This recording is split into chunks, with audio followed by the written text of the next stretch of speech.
Você sabe cuidar das suas moedinhas? Não? Então bora lá aprender. Cuidando das moedinhas. Ana era uma menina curiosa que adorava colecionar moedas. Ela tinha um cofrinho em forma de porquinho e sempre que ganhava um dinheirinho, guardava um pouco lá dentro. Certo dia, sua avó lhe deu um conselho. Ana, se você aprender a cuidar bem do seu dinheirinho, vai conseguir realizar seus sonhos no futuro. Disse a vovó. Cuidar do dinheirinho? Como assim, vovó? Perguntou Ana, curiosa. É assim, meu amor. É não gastar com coisas que você não precisa agora. Aí você guarda e mais pra frente, pode comprar algo bem legal e importante pra você.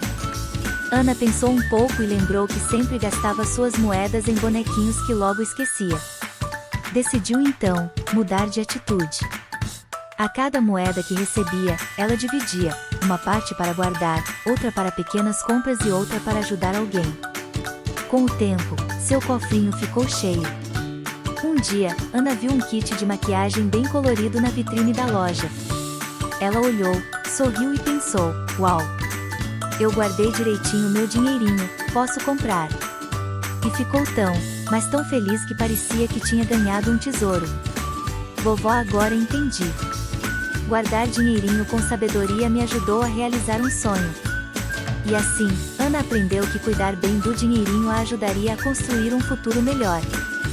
Com essa historinha, aprendemos que cuidar bem das moedinhas pode nos ajudar a realizar sonhos. Muito obrigada por assistir o vídeo. Já se inscreve no canal, ative o sininho e deixe o seu like. Até o próximo vídeo.